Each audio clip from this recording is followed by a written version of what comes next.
Chapter 3.2 Disciplinary Governability from Empire by Michael Hardt and Antonio Negri. Quote, "It seems politically impossible for a capitalist democracy to organize expenditure on the scale necessary to make the grand experiment which would prove my case, except in war conditions."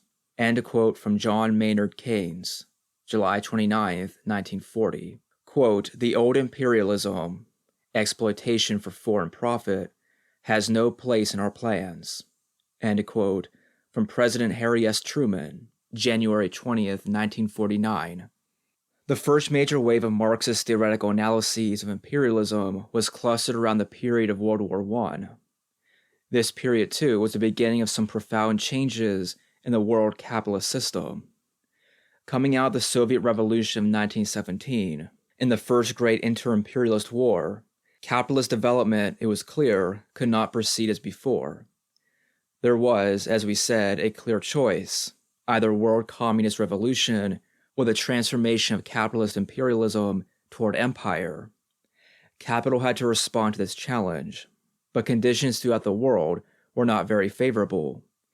In the 1920s, the disorder of capitalist development in the imperialist countries had reached its peak. The growth and concentration of industrial production, which the war had pushed to an extreme, continued at a rapid pace in the dominant capitalist countries, and the spread of Taylorism allowed for increasingly high levels of productivity.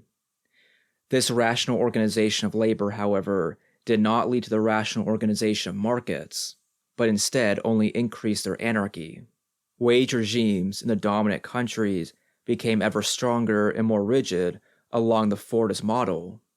The fixed regimes of high wages functioned in part as a response to the threat conjured up by the October Revolution, an inoculation against the spread of communist disease. Meanwhile, colonial expansion continued unabated as the spoils of the German, Austrian, and Turkish territories were divided among the victorious under the dirty sheets of the League of Nations. This set of factors underlay the great economic crisis of 1929, a crisis of both capitalist overinvestment and proletarian underconsumption in the dominant capitalist countries. When Wall Street's Black Friday officially declared the crisis open, the rulers had to face the general problems of the capitalist system and search for a solution, if one was still possible. What they should have done at Versailles during the peace negotiations, deal with the causes of the inter-imperialist war rather than simply punish the losers, now had to be done within each individual country. Capitalism had to be transformed radically. The governments of the primary imperialist countries, however, were not able to accomplish this. In Great Britain and France, reform never really took place, and the few attempts got bogged down in the face of the conservative reaction. In Italy and Germany, the project to restructure capitalist relations eventually evolved into Nazism and fascism. In Japan, too, capitalist growth took the form of militarism and imperialism. Only in the United States was capitalist reform put into effect and proposed as a democratic New Deal. The New Deal constituted a real departure from the previous forms of the bourgeois regulation of economic development. For our analysis, the importance of the New Deal should be gauged not only in terms of its capacity to restructure the relations of production and power within a single dominant capitalist country, but also, above all, in terms of its effects throughout the world. Effects that were not direct or straightforward, but nonetheless profound. With the New Deal, the real process of surpassing imperialism began to take root. A New Deal for the world. In the United States, the New Deal was supported by strong political subjectivity among both popular forces and the elite. The continuity of the liberal and populist phases of American progressivism from the beginning of the century converged in Franklin Delano Roosevelt's Action Program. One could rightly say that FDR resolved the contradictions of American progressivism by forging a synthesis of the American imperialist vocation and reformist capitalism, represented by Theodore Roosevelt and Woodrow Wilson. This subjectivity was a driving force that transformed U.S. capitalism and renewed U.S. society in the process. The state was celebrated not only as a mediator of conflicts, but also as a motor of social movement. The transformations of the state's juridical structure set in motion procedural mechanisms that could allow for the strong participation and expression of a broad plurality of social forces. The state took the central role in economic regulation, too, as Keynesianism was applied to labor and monetary policies. U.S. capitalism was spurred forward by these reforms, and it developed in a regime of high wages, high consumption, and also high conflictuality. Out of this development came the trinity that would constitute the modern welfare state, a synthesis of Taylorism in the organization of labor, Fordism in the wage regime, and Keynesianism in the macroeconomic regulation of society. It was not a welfare state that was the product of economic and social policies that mixed public assistance and imperialist incentives, as had been the case in Europe, but rather one that invested social relations in their entirety, imposing a regime of discipline accompanied by greater participation in the process of accumulation. It was a capitalism that wanted to be transparent, regulated by a state that exercised liberal planning. We should make clear that our apologia of Roosevelt's welfare state is somewhat exaggerated here in order to demonstrate our central thesis, that the New Deal model, responding to the crisis common to all the dominant capitalist states after the First World War, was the first instance of a strong subjectivity that tended in the direction of empire. The New Deal produced the highest form of disciplinary government. When we speak of disciplinary government, we are not referring simply to the juridical and political forms that organize it. We are referring primarily to the fact that, in a disciplinary society, the entire society, with all its productive and reproductive articulations, is subsumed under the command of capital and the state, and that the society tends, gradually, but with unstoppable continuity, to be ruled solely by criteria of capitalist production. A disciplinary society is thus a factory society. Disciplinarity is at once a form of production and a form of government, such that disciplinary production and disciplinary society tend to coincide completely. In this new factory society, productive subjectivities are forged as one-dimensional functions of economic development. The figures, structures, and hierarchies of the division of social labor become ever more widespread and minutely defined as civil society is increasingly absorbed into the state. The new rules of subordination and the disciplinary capitalist regimes are extended across the entire social terrain. It is precisely when the disciplinary regime is pushed to its highest level and most complete application that it is revealed as the extreme limit of social arrangement, a society in the process of being overcome.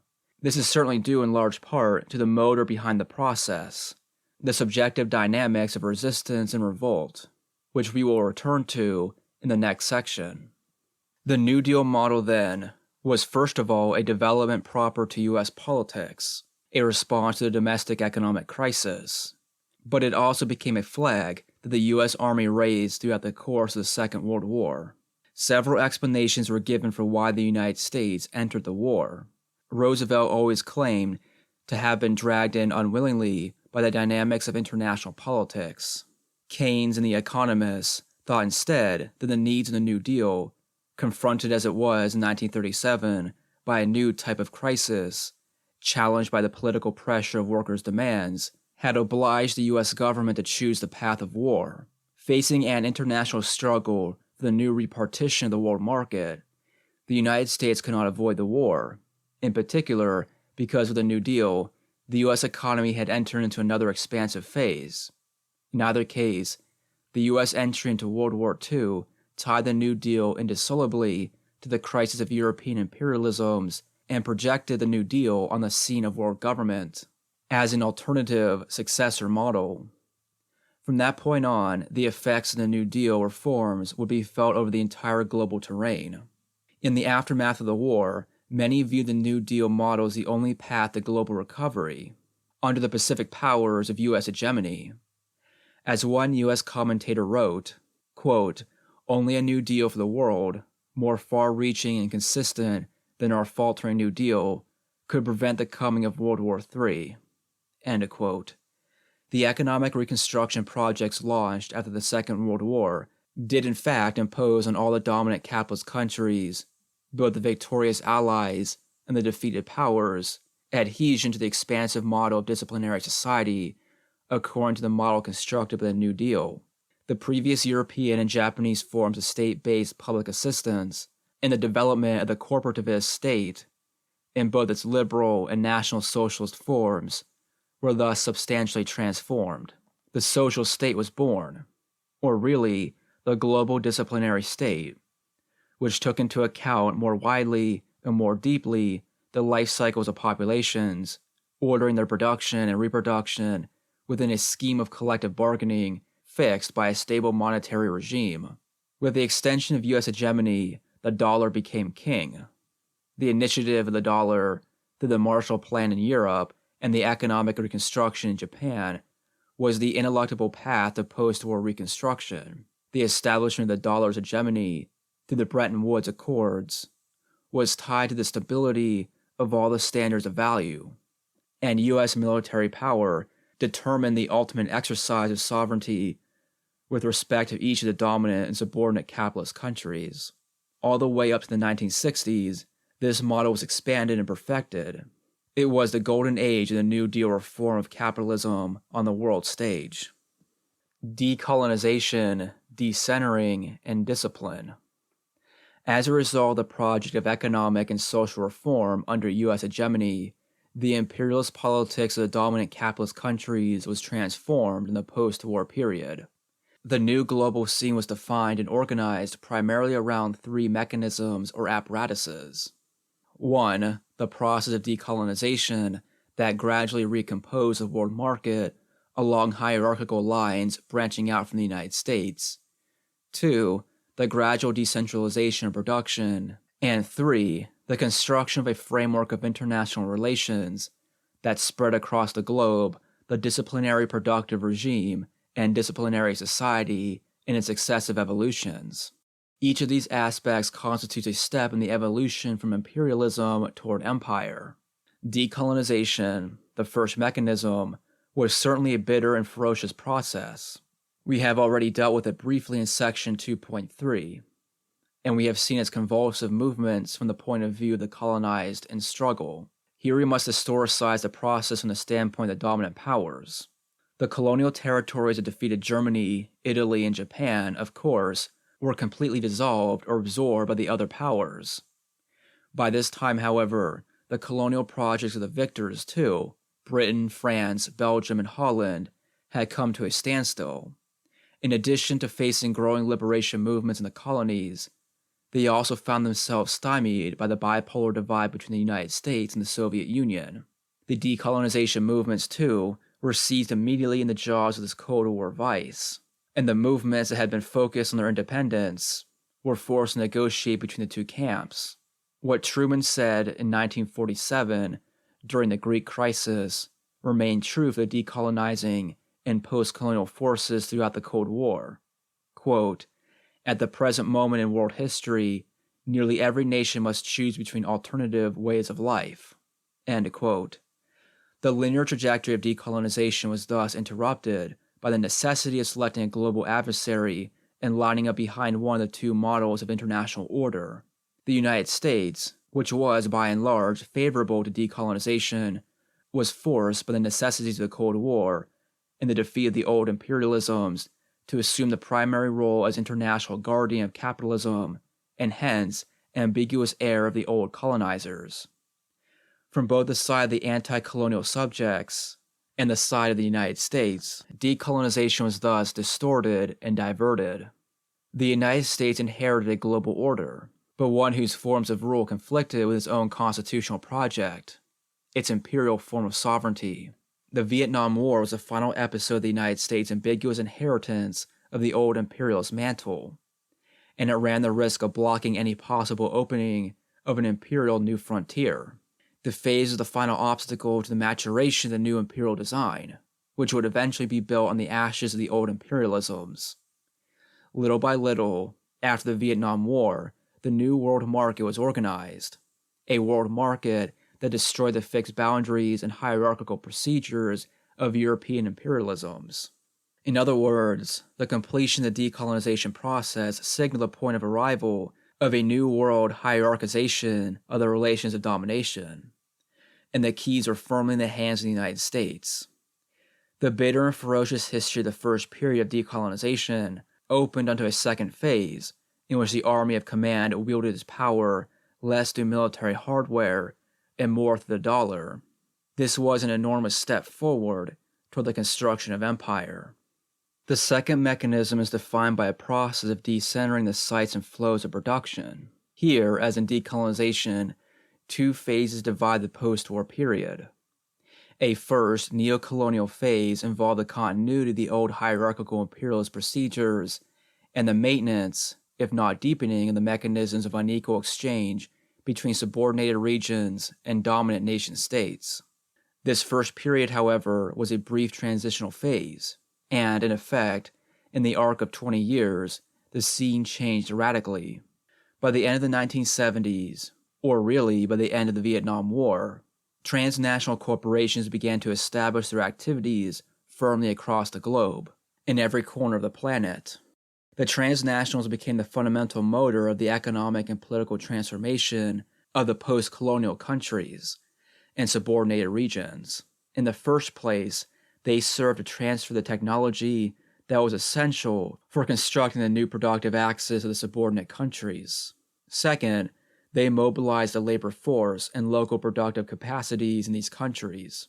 And finally, the transnationals collected the flows of wealth that began to circulate on an enlarged base across the globe.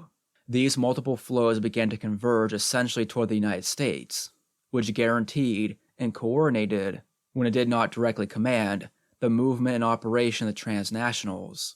This was a decisive constituent phase of empire. Through the activities of the transnational corporations, the mediation and equalization of the rates of profit were unhinged from the power of the dominant nation-states. Furthermore, the constitution of capitalist interests tied to the new post-colonial nation-states, far from opposing the intervention of transnationals, developed in the terrain of the transnationals themselves, and tended to be formed under their control. Through the decentering of productive flows, new regional economies and a new global division of labor began to be determined. There was no global order yet, but an order was being formed. Along the decolonization process and the decentering of flows, a third mechanism involved the spread of disciplinary forms of production and government across the world. This process was highly ambiguous. In the post-colonial countries, discipline required, first of all, transforming the massive popular mobilization for liberation into a mobilization for production. Peasants throughout the world were uprooted from their fields and villages and thrown into the burning forge of world production. The ideological model that was projected from the dominant countries, particularly from the United States, consisted of Fordist wage regimes, Taylorist methods of the organization of labor, and a welfare state that would be modernizing, paternalistic, and productive. From the standpoint of capital, the dream of this model was that eventually every worker in the world, sufficiently disciplined, would be interchangeable in the global productive process. A global factory society and a global Fordism. The high wages of Fordist regime and the accompanying state assistance were opposed to the workers' rewards for accepting disciplinarity, for entering the global factory. We should be careful to point out, however, that these specific relations of production, which were developed in the dominant countries, were never realized in the same forms in the subordinated regions of the global economy. The regime of high wages that characterizes Fordism and the broad social assistance that characterizes the welfare state were realized only in fragmentary forms and for limited populations in the subordinated capitalist countries.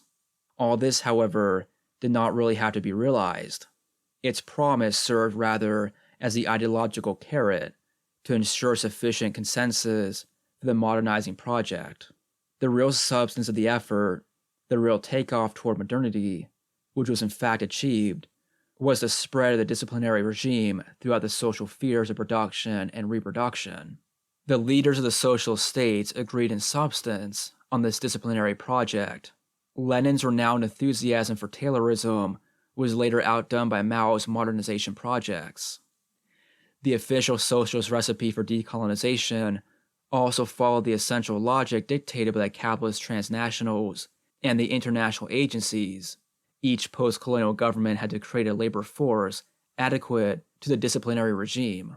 Numerous socialist economists, especially those who were in the position to plan the economies of countries recently liberated from colonialism, claimed that industrialization was the ineluctable path to development, and enumerated the benefits of the extension of peripheral forwardist economies. The benefits are really an illusion, and the illusion did not last long, but that could not significantly alter the course of these post-colonial countries along the path of modernization and disciplinarization. This seemed to be the only path open to them. Disciplinarity was everywhere the rule. These three mechanisms, decolonization, decentering of production, and disciplinarity, characterize the imperial power of the New Deal and demonstrate how far it moved beyond the old practices of imperialism. Certainly, the original formulators in the New Deal policies in the United States in the 1930s never imagined such a wide application of their ideas, but already in the 1940s, in the midst of the war, world leaders began to recognize its role and power in the establishment of global economic and political order. By the time of Harry Truman's inauguration, he understood that finally, the old European-style imperialism could have no part in their plans. No, the new era had something new in store. Into and out of modernity, the Cold War was a dominant figure in the global scene during the period of decolonization and decentralization. But from today's vantage point, we have the impression that its role was really secondary. Although the secular oppositions of the Cold War strangled both the U.S. imperial project and the Stalinist project of socialist modernization, these are really minor elements of the entire process.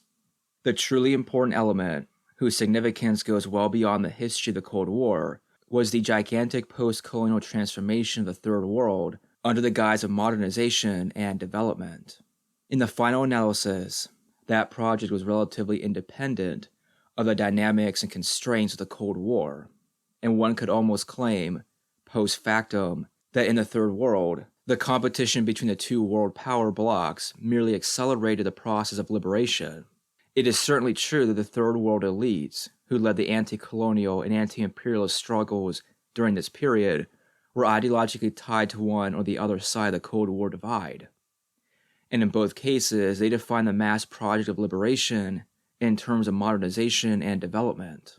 It is not difficult to recognize the tragic lack of perspective involved in the translation of liberation into modernization. The myth of modernity, and thus of sovereignty, the nation, the disciplinary model, and so forth, was virtually the exclusive ideology of the elites. But this is not the most important factor here. The revolutionary process of liberation determined by the multitude actually pushed beyond the ideology of modernization. In the process, revealed an enormous new production of subjectivity. This subjectivity could not be contained in the bipolar US-USSR relationship, nor in the two competing regimes, which both merely reproduce modernity's modalities of domination. When Nehru, Sukarno, and Chou Enlai came together at the Bandung Conference in 1955, or when the non-alignment movement first formed in the 1960s, what was expressed was not so much the enormity of their nation's misery, nor the hope of repeating the glories of modernity, but rather the enormous potential for liberation that the subaltern populations themselves produced. This non-aligned perspective gave a first glimpse of a new and generalized desire. The question what to do after liberation, so as not to fall under the domination of one camp or the other, remained unanswered. What were clear and full potential, by contrast, were the subjectivities that pushed beyond modernity. The utopian image of the Soviet and Chinese revolutions as alternatives for development vanished when those revolutions could no longer go forward, or rather, when they failed to find a way to go beyond modernity.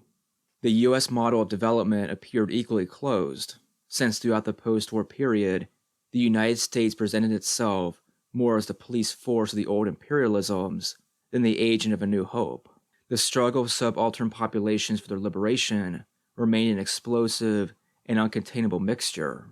By the end of the 1960s, the liberation struggles whose influence had come to be felt in every interstice of world space, assumed a force, a mobility, and a plasticity of form that drove the project of capitalist modernization, in both its liberal and its socialist guises, out into an open sea, where it lost its bearings. Behind the facade of the bipolar US-Soviet divide, they could discern a single disciplinary model, and against this model, the enormous movement struggled, in forms that were more or less ambiguous, more or less mystified, but nonetheless real. The enormous new subjectivity alluded to and made necessary a paradigm shift. The inadequacy of the theory and practice of modern sovereignty became evident at this point. By the 1960s and 1970s, even though the model of disciplinary modernization had been imposed across the world, even though the welfarist policies set in motion by the dominant countries had become unstoppable and were naively championed by leaders in the subordinated countries, and even in this new world of communicative media and networks, the mechanisms of modern sovereignty were no longer sufficient to rule out the new subjectivities. We should point out here that as the paradigm of modern sovereignty lost its effectiveness, so too, the classical theories of imperialism and anti-imperialism lost whatever explanatory powers they had. In general, when these theories conceived the surpassing of imperialism, they saw it as a process that would be in perfect continuity with the paradigm of modernization and modern sovereignty. What happened, however, was exactly the opposite. Massified subjectivities, populations, oppressed classes, in the very moment when they entered the process of modernization, began to transform them and go beyond them. The struggles for liberation, in the very moment when they were situated and subordinated in the world market, recognized insufficient and tragic keystone of modern sovereignty. Exploitation and domination can no longer be imposed in their modern forms. As these enormous new subjective forces emerge from colonization and reach modernity, they recognize that the primary task is not getting into, but getting out of modernity. Toward a new global paradigm, a paradigm shift in the world economic and political order was taking place. One important element of this passage was the fact that the world market as a structure of hierarchy and command became more important and decisive in all the zones and regions in which the old imperialisms had previously operated. The world market began to appear as a centerpiece of an apparatus that could regulate global networks of circulation. This unification was still posed only at a formal level. The processes that arose in the conflictual terrain of liberation struggles and expanding capitalist circulation were not necessarily or immediately compatible with the new structures of the world market. Integration proceeded unevenly and at different speeds. In different regions and often within the same region, diverse forms of labor and production coexisted, as did also different regimes of social reproduction. What might have seemed like a coherent central axis of the restructuring of global production was shattered into 1,000 particular fragments, and the unifying process was experienced everywhere singularly. Far from being unidimensional, the process of restructuring and unifying command over production was actually an explosion of innumerable different productive systems. The process of the unification of the world market operated paradoxically through diversity and diversification, but its tendency was nonetheless real. Several important effects followed from the tendency toward the unification of the world market. On the one hand, the widespread of the disciplinary model of the organization of labor and society outward from the dominant regions, producing the rest of the world a strange effect of proximity, simultaneously pulling it closer and isolating it away in a ghetto. That is, liberation struggles found themselves victorious, but nonetheless co-signed to the ghetto of the world market. A vast ghetto with indeterminate borders, a shantytown, a favela. On the other hand, huge populations underwent what might be called wage emancipation as a result of these processes. Wage emancipation meant the entrance of great masses of workers into the disciplinary regime of modern capitalist production, whether it be in the factory, the fields, or some other site of social production, and hence these populations were liberated from the semi-servitude that imperialism had perpetuated. Entry into the wage system can be bloody, and it has been. It can reproduce systems of ferocious oppression, and it has done so. But even the shacks in the new shantytowns and favelas, the wage relation does determine the constitution of new needs, desires, and demands. For example, the peasants who became wage workers and who were subjected to the discipline of the new organization of labor, in many cases, suffer worse living conditions. And one cannot say that they are more free than the traditional territorialized laborer, but they do become infused in a new desire for liberation. When the new disciplinary regime constructs a tendency toward a global market of labor power, it constructs also the possibility of its antithesis. It constructs a desire to escape the disciplinary regime and, tendentially, an undisciplined multitude of workers who want to be free. The increasing mobility of large portions of the global proletariat is another important consequence of the tendential unification of the world market. In contrast to the old imperialist regimes, in which the currents of labor mobility were primarily regulated vertically between colony and metropole, the world market opens up wider horizontal paths. The constitution of a global market organized along a disciplinary model is traversed by tensions that open mobility in every direction. It is a transversal mobility that is rhizomatic rather than arborescent. Our interest here is not only in giving a phenomenological description of the existing situation, but also in recognizing the possibilities inherent in that situation. The new transversal mobility of disciplined labor power is significant because it indicates a real and powerful search for freedom and the formation of new nomadic desires that cannot be contained and controlled within the disciplinary regime. It is true that many workers across the world are subject to forced migrations in dire circumstances that are hardly liberatory in themselves. It is true, too, that this mobility rarely increases the cost of labor power. In fact, it most often decreases it, increasing instead the competition among workers. The mobility does carry for capital a high price, however, which is the increased desire for liberation. Some significant macroeconomic effects follow from the new mobility introduced by capital's global disciplinary paradigm. The mobility of populations makes it increasingly difficult to manage national markets, particularly national labor markets, individually. The adequate domain for the application of capitalist command is no longer delimited by national borders or by the traditional international boundaries. Workers who flee the third world to go to the first for work or wealth contribute to undermining the boundaries between the two worlds. The third world does not really disappear in the process of unification of the world market, but enters into the first, establishes itself at the heart as ghetto, shantytown, favela, always again produced and reproduced. In turn, the first world is transferred to the third world in the form of stock exchanges and banks, transnational corporations, and icy skyscrapers of money and command. Economic geography and political geography both are destabilized in such a way that the boundaries among the various zones are themselves fluid and mobile. As a result, the entire world market tends to be the only coherent domain for the effective application of capitalist management and command. At this point, the capitalist regimes have to undergo a process of reform and restructuring in order to ensure their capacity to organize the world market. This tendency emerges clearly only in the 1980s and is established definitively after the collapse of the Soviet model of modernization. But already at the moment of its first appearance, its principal features are clearly defined. It has to be a new mechanism of the general control of the global process, and thus a mechanism that can coordinate politically the new dynamics of the global domain of capital and the subjective dimensions of the actors. It has to be able to articulate the imperial dimension of command and the transversal mobility of the subjects.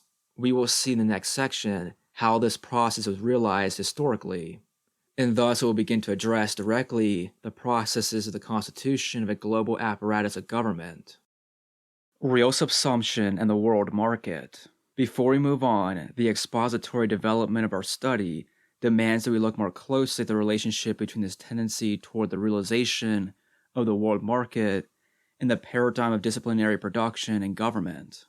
How does the spread of disciplinary regimes throughout the world represent a fundamental genealogical moment of empire? We can give one explanation why this is the case by linking Marx's description of the phases of the capitalist subsumption of society together with his analyses of the tendency toward the world market. The two movements actually coincide at a certain point, or really, the capitalist subsumption of society tends to be completed in the construction of the world market. Earlier we saw that the practices of imperialism involve capital's internalization of its outside, and are thus processes of the formal subsumption of labor under capital. Marx uses the term formal subsumption to name processes whereby capital incorporates, under its own relations of production, laboring practices that originated outside its domain. The process of formal subsumption are thus intrinsically related to the extension of the domain of capitalist production in capitalist markets. At a certain point, as capitalist expansion reaches its limit, the processes of formal subsumption can no longer play the central role. The processes of the real subsumption of labor under capital do not rely on the outside, and do not involve the same processes of expansion. Through the real subsumption, the integration of labor under capital becomes more intensive than extensive, and society is ever more completely fashioned by capital. There are certainly processes of real subsumption without a world market, but there cannot be a fully realized world market without the processes of real subsumption. In other words, the realization of the world market and the general equalization, or at least management of rates of profit on a world scale, cannot be the result simply of financial or monetary factors, but must come about through a transformation of social and productive relations. Discipline is a central mechanism of this transformation. When a new social reality is formed, integrating both the development of capital and the proletarianization of the population to a single process, the political form of command must itself be modified and articulated in a manner and on a scale adequate to this process, a global quasi-state of the disciplinary regime. Marx's intuition of the process of real subsumption do not furnish us the key we need. The passage from the formal subsumption to the real must be explained through the practices of active subjective forces. In other words, disciplinarity pushed to its extreme, imposed by the global taylorization of labor processes, cannot actually determine the need for a new form of command, except through the expression of active social subjectivities. The globalization of markets, far from being simply the horrible fruit of capitalist entrepreneurship, was actually the result of the desires and demands of Taylorist, Fordist, and disciplined labor power across the world. In this sense, the processes of the formal subsumption anticipated and carried through to maturity the real subsumption, not because the latter was a product of the former, as Marx himself seemed to believe, but because in the former were constructed conditions of liberation and struggle that only the latter could control. The movements of desiring subjectivities forced the development to go forward, and proclaimed that there was no turning back. In response to these movements in both the dominant and the subordinated countries, a new form of control had to be posed in order to establish command over what was no longer controllable in disciplinary terms. Primitive accumulations.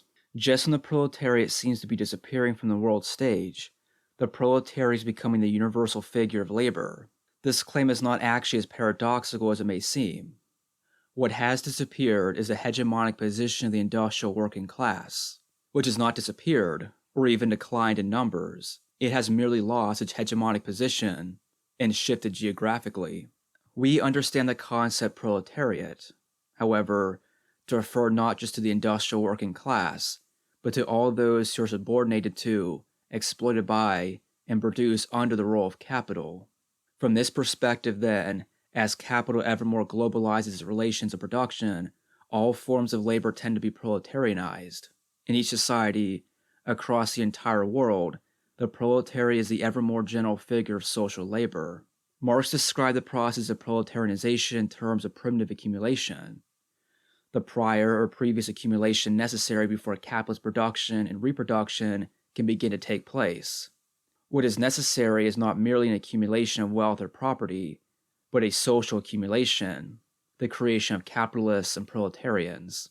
The essential historical process, then, involves first of all divorcing the producer from the means of production. For Marx, it was sufficient to describe the English example of this social transformation, since England represented the highest point of capitalist development at the time. In England, Marx explains, proletarianization was accomplished first by the enclosures of the common lands and the clearing of peasants from the estates, and then by the brutal punishment of vagabondage and vagrancy. The English peasant was thus freed from all previous means of subsistence, herded toward the new manufacturing towns, and made ready for the wage relation and the discipline of capitalist production.